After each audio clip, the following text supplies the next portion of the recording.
This is Ken Forster, Executive Director at Momenta. Welcome to our Digital Thread podcast, produced by, for, and about digital industry leaders.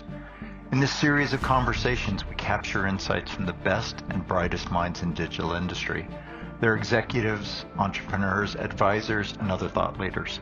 What they have in common is, like our team at Momenta, they are deep industry operators. We hope you find these podcasts informative, and as always, we welcome your comments and suggestions. Good day, and welcome to episode 151 of our Momenta Digital Thread podcast series. Today, it's my pleasure to host Milind Chitgupakar, co-founder and chief analytics officer of Modak Analytics, a modern data ops company enabling Fortune 100 companies in their digital transformation. Milind is the world-recognized expert in designing, developing, and operationalizing some of the largest data platforms, including the Indian elections, where Modak team processed over 650 million voters. For the past 25 years, he has been leading numerous global Fortune 100 companies in their data-driven business excellence journeys, providing thought leadership, solutions, and delivery excellence across business strategy, analytics, and modern data platforms. Milind has 6 patents in data management and analytics and is part of the guest faculty at the Indian School of Business in Hyderabad, India. Milind, welcome to our Digital Thread podcast. Thanks, Ken. Happy to be here. And first of all, congratulations on completing 150 podcasts. Yes, I guess I inferred online that that the lineup was going to be even better, and so you're the first to kick that off. And so, congrats to yourself for being in that in the lead position there. Thank you. Obviously, very fascinated with your journey, and especially the concept that we'll talk a little bit about, the new data revolution. But first, I always like to start this off, understanding one's digital thread. In other words, the one or more thematic threads that define a digital industry journey. So what would you consider to be your digital thread? First of all, Ken, that's a very interesting question because that's asking me to go back and kind of figure out what my digital thread is. So I'll start with my journey and then kind of talk about what my digital thread is. So looking back, my journey started about 23 years back. And I think I'm one of the very lucky ones who is continuing with the passion which I started about almost 30 years back. So I wanted always to be in computer science. So what I did is I went ahead and completed my bachelor's in computer science in India. And then I moved to US for my master's in computer science. And I was very lucky to get an internship opportunity during my master's at Microsoft. And then I again got an incredible opportunity to intern at IBM's TJ Watson Research Center. And while interning at IBM Research, I was given an incredible opportunity to go and solve a business problem for IBM's consulting arm. And they were building one of the largest data warehouse in its time, and I'm talking about 1998, for one of the largest insurance companies in the world. And here, just an intern going there, awed by the whole consulting world and helping them try to solve some of the problem because the research felt that I was good enough to go and do it for them. And that started my whole data journey. I was incredibly fascinated by the world of data and what we were trying to do there at that insurance company. Going back in 1998, we were attempting to build one of the largest data warehouse at this time. And around, if I'm not wrong, right now 18 terabytes sounds a puny amount of data. But back then, our data drives came in 2 semi-trucks. And then we assembled that whole warehouse on IBM platform, and then started to collate all that data, bring it to a place, and started churning insights. And the insights were to help that company market better. So if you ask me what has been my data journey or digital journey, I guess my digital journey has been building data platforms at scale and then turning data into an asset for some of the largest enterprises across the globe. I was fortunate enough to work on multiple continents. So I worked obviously in North America, I worked in Asia, and then I spent significant amount of time in South America. So observing these cultures and then how things get done and leading large team across different continents was what I would call my digital journey. And luckily enough, I'm continuing that passion. So even after 23 years, I am still passionate about building large scale, petabyte scale, in fact, data platforms now. And I'm very, very happy that I am able to accelerate that process for enterprises and our customers, where we are rapidly delivering value from that data. And the other thing I would point out, given where we are right now, is that if you are in the data domain, I would right now state that we are in the golden age of the data. And we are in midst of what I call new data revolution, and that is slowly transforming our lives. And that's what this journey has been. So I'm looking forward to this continued journey in this space. It's interesting. So you spent, coming from an internship position, 15 years at IBM and ultimately co-leading their business analytics and optimization practice. And you mentioned already a lot of the breadth of experience in terms of countries, clients, use cases, et cetera. Well, let me ask, anytime somebody's had that many years in one place, I always am interested, what were some of the key trends, that you observed across that time while there, and relative, of course, to this new data revolution? Absolutely. And my professional career at IBM was extremely rewarding for me. I joined as an intern, as I stated earlier. I went on to become a consultant, and then I eventually became a leader managing large team. And in that whole process, I got to work with some incredibly great colleagues who have probably molded me into what I am today. And so I always honor that and respect those colleagues and who have become lifelong friends now. And another thing is, since I worked in the consulting arm of IBM, it always provided me a unique outsider perspective while I was working with our clients, and how their processes work, what makes them tick, what are the different business problems each one of the companies in trying to solve. And if I go back a little bit, right now the world is what I call caught up in the hype of machine learning and artificial intelligence, rightly so, because it is so incredibly fascinating. But in 1998, when I was working for one of the largest insurance company and I joined IBM, I was very fortunate to work with some of the brilliant mathematicians from IBM labs who were hand coding the neural net algorithms to kind of work on how to optimize marketing.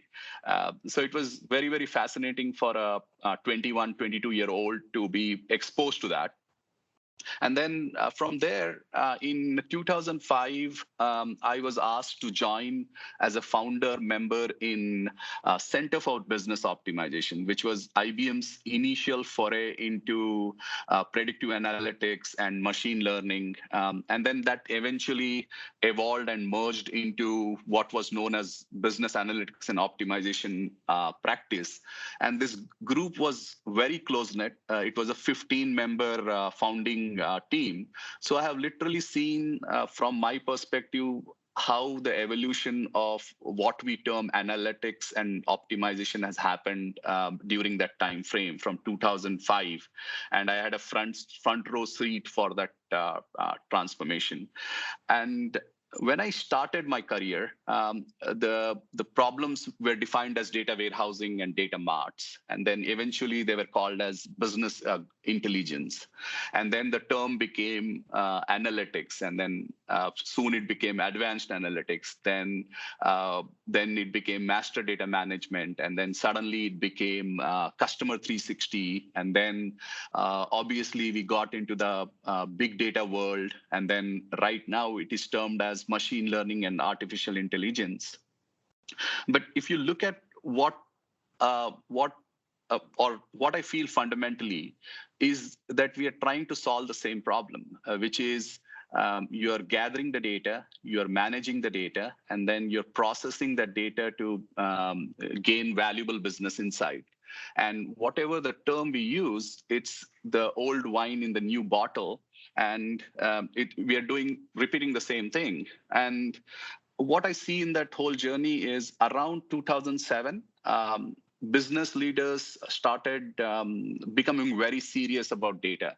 And there is a multitude of reasons for that. One is they wanted to gain the competitive edge in the internet era. So businesses started shifting from brick and mortars to this complex, connected world where there were different touch points, and they were deluged with data coming from these touch points, whether it's internet portals or apps or whatever that is. So they became very serious about investing in a data asset. And then the financial crisis happened, and that actually accelerated the change where data was seen as one of the driving factors. And there were multiple changes associated with that. So because of these data sources popping up, they were looking at like how do we leverage this data, or how do we manage this data, and struggling with, in fact, the deluge of data, right? And then suddenly the world caught up in this hype of big data. And the primary trend I saw while having that front row seat, is the term I call as centralization of data. So what happened is organizations decided that they're going to put all their data at one place and then give access to their data scientist. And they then thought that this will accelerate the decision making process or accelerate the mining of information from the data. But what they failed to realize is that the problems were not solved. The problems were basically, how do I identify valuable data in the company? How do I trust my data? How do I know what my data lineage is? So the problems were similar, and they were most of these endeavors. If you go back and look and search on this, there are about thousands of articles which state that 70 to 80% of these big data projects or these projects fail because they're incredibly hard to build and leverage them. And another thing which people probably don't realize is that only 5 to 10% of the data generated by a business is actually useful, and that 90% of that data is artifact generated from their applications and business processes, which is not as useful, right? So how do you get to that 5% of data, identify it, and then figure that out? So the way if I look back in like my IBM days, the central theme was centralization of this data. And we were not hugely successful at that, if I might say so.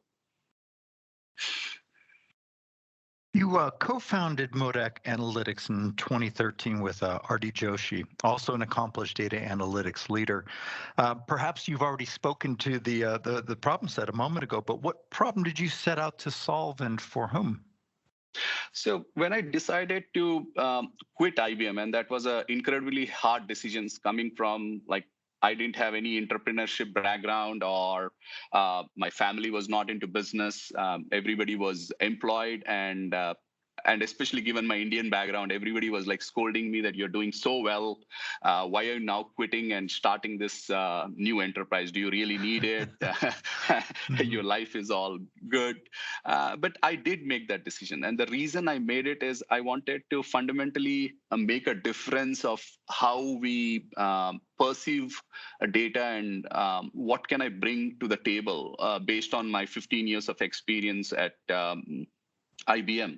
And during that time, one of the things we started noticing is that companies were hiring CDOs, and they were and those CDOs were tasked with building out data capabilities for these companies.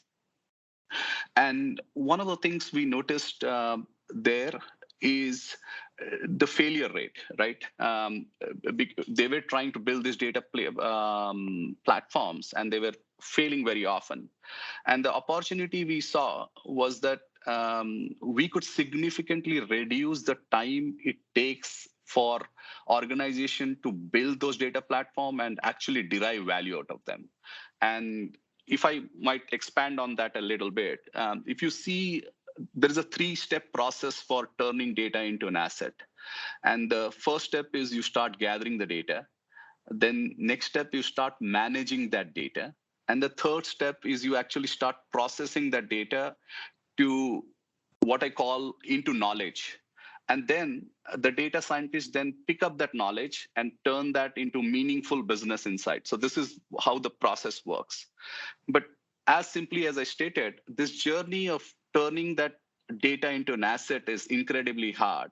And the reason why it is incredibly hard is that it takes so much time for organizations to build those data platforms and then finally implement a business use case where they are asking those questions.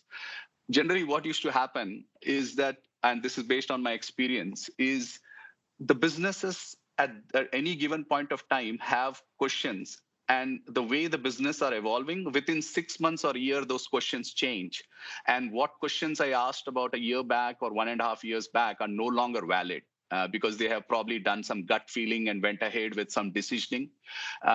So the reason was that it is incredibly important for enterprises to quickly answer those questions using the data. And that's where we set out to build it. And what we did is we thought that we could build what I call a modern data platform and accelerate the time to value by 5 to 10x. And the way we set out to do that at Modak was adopt a different strategy than, let's say, other service providers. So at Modak, apart from having a talented team of people, we also have invested heavily in developing products and accelerators to achieve that time to value.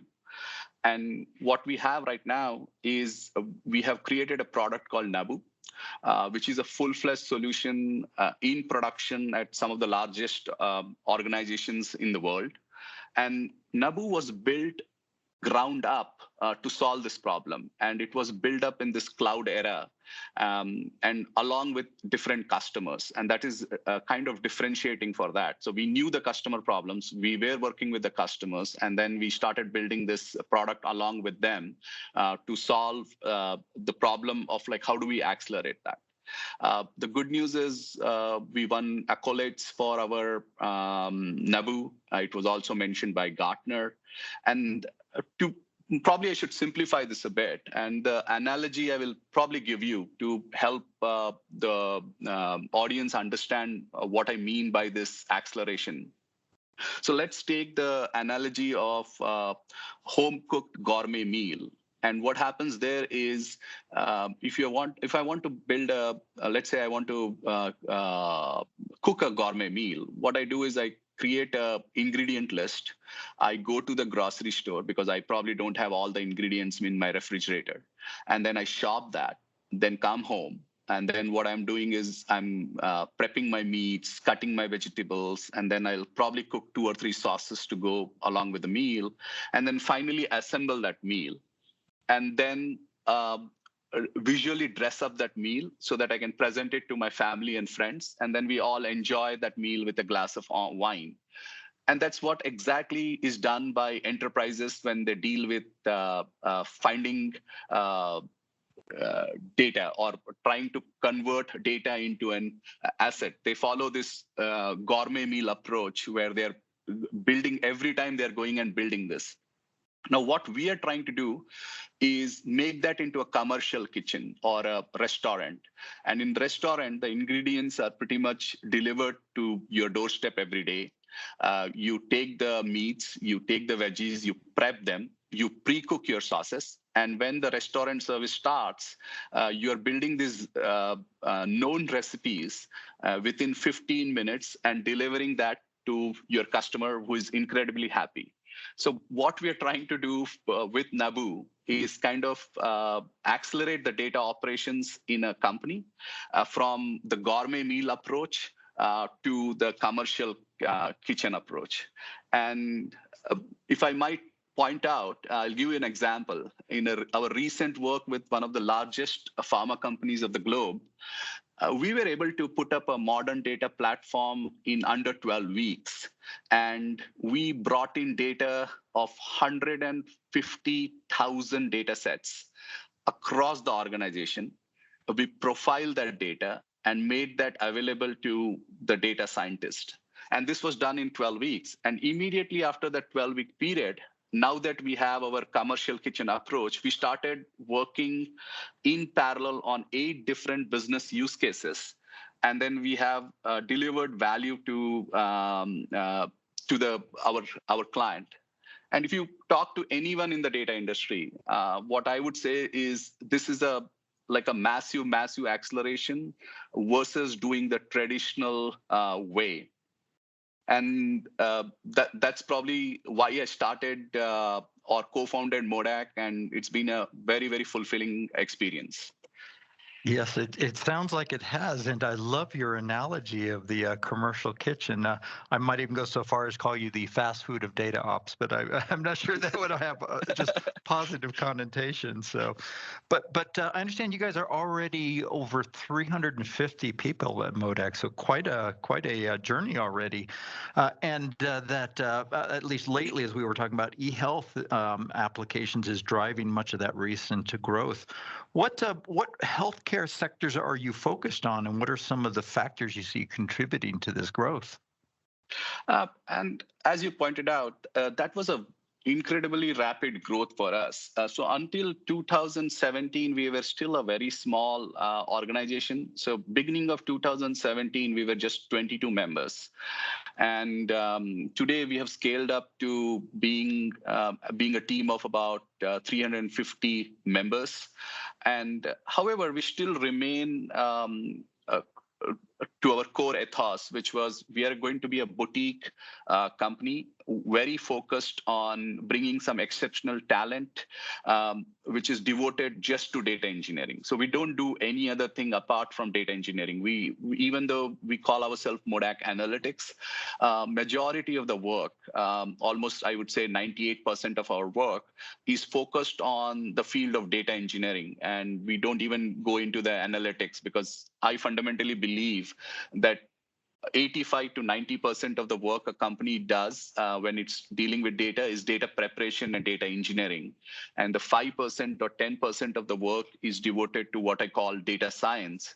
And more I see when people come to me for advice, I tell them that, look, there is auto ML coming where it has become a computation problem. You throw a data at a computer and it's going to tell you which algorithm is the best suited for this job without needing a human. So why would you want to enter that field which is going to be automated? Of course, I might be controversial there, but that's my opinion coming from what I do. Now, coming back to your question on what is driving our growth and what are the sectors we are focusing on. So our current focus has been mostly working with some of the top life sciences and healthcare companies. And what that requires is a deep domain expertise in that sector and understanding of the data elements in that sector. And what we are seeing very recently, especially after the pandemic and even before the pandemic, is that there is a massive investment from these companies to build out their data infrastructure and developing new capabilities around the data. And I will tell you what is driving that, right? And let's take the example of the pandemic. In the pandemic, that was I would say, an exemplary example of human ingenuity and the way across the globe companies tackled to manufacture a vaccine in record time. Means without data, it would have been impossible. So example, the way they sequenced the virus, the COVID virus, they sequenced it in matter of like under a week. and then the results were published. Then pharma companies and every researcher took that data and started looking at like, okay, what to attack. And then they found the spike protein, and then they went after it. And then we created a vaccine, and hopefully we as humankind will quickly get out of that pandemic. But that tells you about the impact the data is having on these. And then what the business leaders are now pondering is, how can I take the same learnings that have happened in pandemic and then accelerate my drug development, or reduce the cost of the patient care, or how do I use the data to better monitor the patient outcomes and actually improve the patient outcomes? And there is also one of the needs which is driving even before the pandemic was this need to reduce, and this is actually a social need, the need to reduce the healthcare cost and the cost of the medicines. Means in US it's incredibly costly. In Europe it has become costly. So how do we reduce the cost and improve healthcare? And what we are seeing with all of this is there is a new data revolution even happening in e-health and healthcare space. What I mean by that, so if you think about what is happening very recently is this world of IoT and sensors-based and wearable technologies coming into play, and they are sending out lots and lots of data. So example, my own dad wears a Samsung watch, which use like blood pressure reading, and we can monitor his ECG reading because he is a heart patient.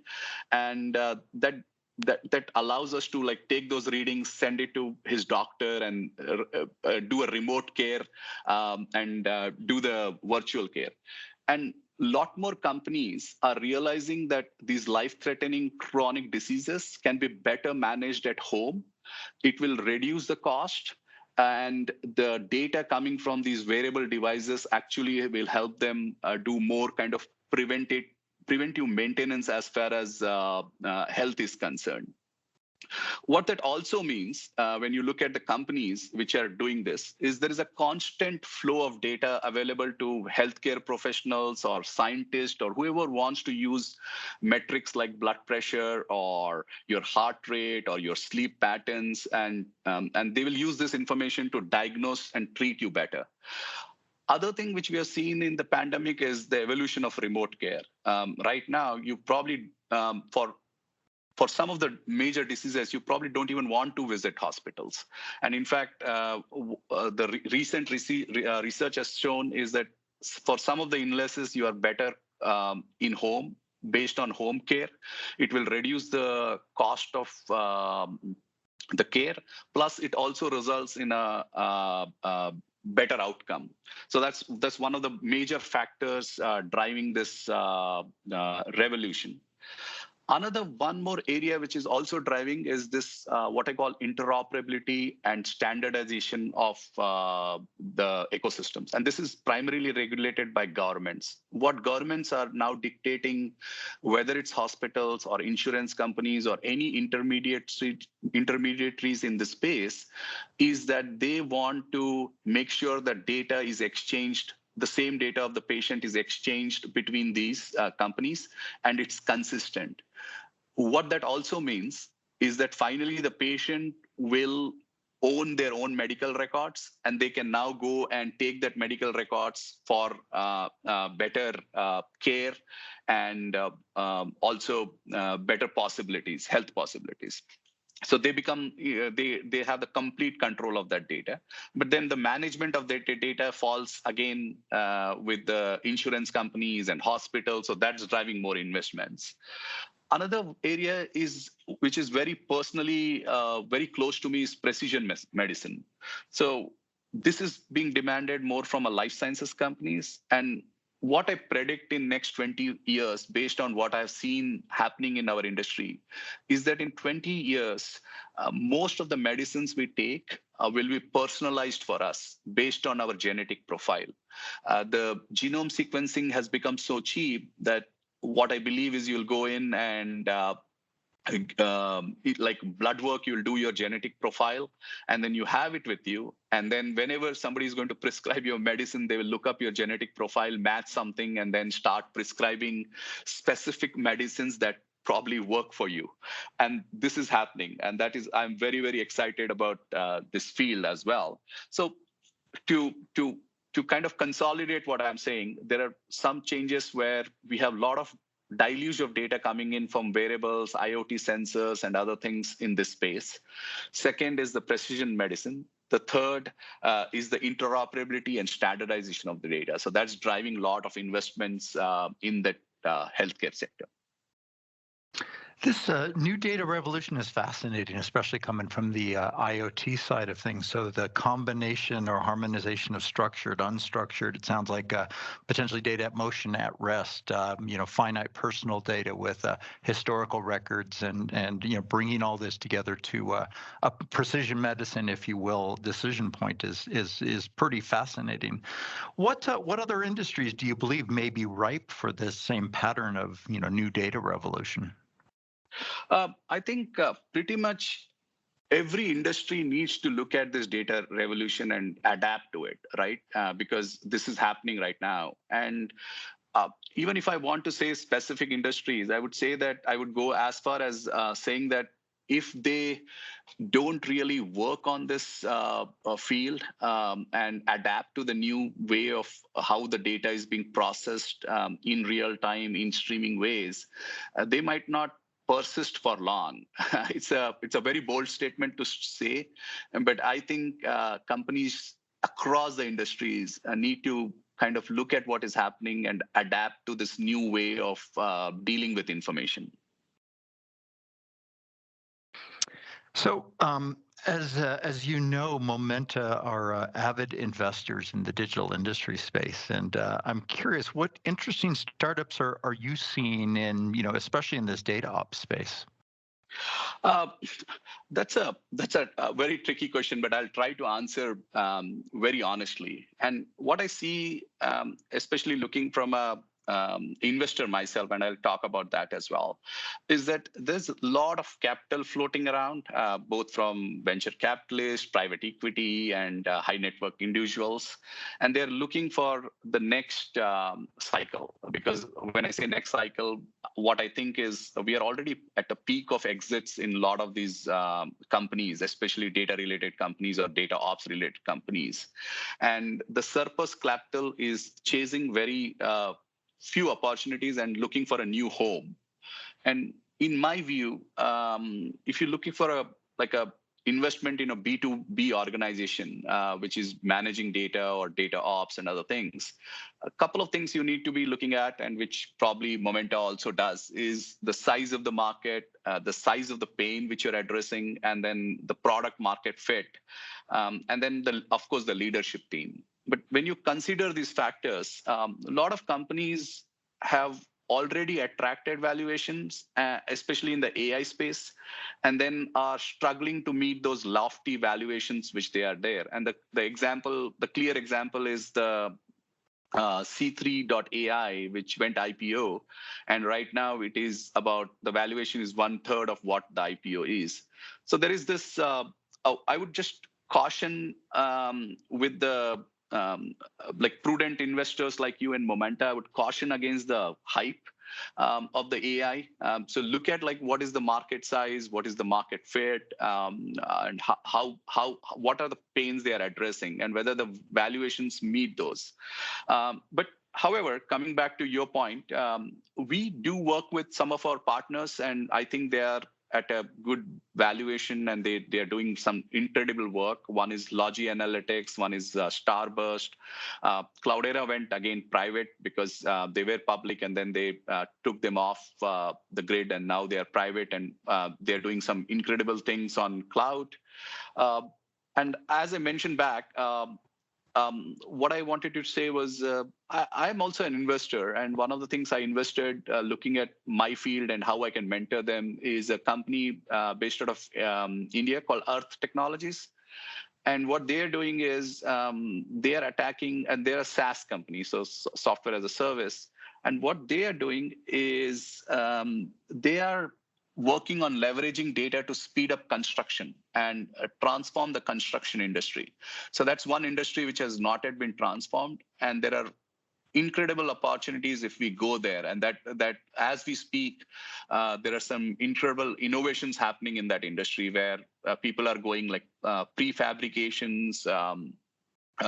Just go and look at, like, I think it's Swift Pods, where they're manufacturing whole bathrooms and then they come and just install the bathroom while you're constructing the home. So it's like completely prefabricated. And the way the revolution is happening in that across the space in terms of design and also how they're building that is kind of very, very heartening to see. It means we might probably see houses being built in like days or weeks instead of months. Those are great examples. And I remember in our pre-conversations, you mentioned a source of pride in that where India has largely been an IT services provider, a very valued one in most cases. You're seeing a move of the economy to more IT products per se. And interestingly enough, obviously you guys represent an interesting example of that. Maybe you can say a few more words, putting your India economic development hat on. Yep, thanks for that. And what is happening in India is one of the things which is I'm incredibly passionate about India is the fact that when I moved back about 8 years back to India, I see this drive in people, which I call New India, which is they want to get out of poverty. And this is across the board. People who are doing like menial jobs, or people who are Uber drivers, or people who want to make a difference in their life. And what they're seeing is the ticket for them to get out of poverty is education. And and I love companies which are investing in education tech in India, where there is online mechanism of teaching the kids. And one of the incredible things that has happened in India in last 8-9 years is this reach of technology. So you go to villages in India, they have access to like what we call Jio Revolution. There's a huge Indian company called Jio, which has launched one of the cheapest rates of mobile connectivity in the world. We literally pay like cents for each gigabyte. That's how cheap that has become. And what that has done is that has exposed large amounts of Indian population to the outside world and connected them. And now they want to take up the next step. And what I see is the culture is shifting in India. Initially, we were projected as a services hub, and there is a labor arbitrage, and you would get services incredibly cheap in India. What that is translating now is more into a product innovation. So there is a lot of innovation happening on the ground, and products are built at scale for Indian audience and India. And then these products might come outside the globe, outside India, and reach across the globe as they mature. And thanks for stating that. But we are also incredibly proud that we are building innovative products out of India. Thank you for that, and it is interesting to see the metamorphosis happening there. Certainly, we're seeing it from our investment angle as well. So, finally, in closing, just quick question: where do you find your personal inspiration? Personally, I love teaching and extending that, mentoring people. And when I teach, especially at the business schools, or I go and conduct these sessions and talks, what I do is I interact with these brilliant minds coming out of Indian schools and their aspirations and their take on the new age problems, and they bring some complexity, and that inspires me. Like, how do we tackle this? Or they think completely different than I would think for a problem. So a lot of my inspiration actually comes from teaching, which I love, and interacting with these young minds. The other thing, like I mentioned, is also the travel within India. I was out of India for almost 15 years. When I had went back, for me, it was a new India. And then when I'm traveling there, the meeting with people and how they are trying to build new things and new culture, in fact. we are calling something called Atmanirbhar Bharat, which is what it means is self-sufficient India or building things for India. That culture is being imbibed in last 7-8 years. And what that means is probably we will see more people getting out of poverty, and we will generate a lot of high-paying employment for people. And that is probably what drives me now, because can I create more employment? Can I foster more people to take up entrepreneurship and take up leadership positions and try to change how we see things? Well, you certainly have a good start in not only being a role model, but you're certainly demonstrating how that works given the growth trajectory of Modak. So, Milind, thank you for spending this time with us today. Oh, great. Ken, thanks for your time. It was a pleasure to talking with you. As well. So this has been Milind Chitgupakar, co-founder and chief analytics officer of Modak Analytics and a leader in the new data revolution. You can learn more about Modak Analytics at modak.com. Thank you for listening, and please join us next week for our next Momenta Digital Thread podcast. Thank you, and have a great day. You've been listening to the Momenta Digital Thread podcast series. We hope you've enjoyed the discussion, and as always, we welcome your comments and suggestions. Please check our website at momenta.one for archive versions of podcasts, as well as resources to help with your digital industry journey. Thank you for listening.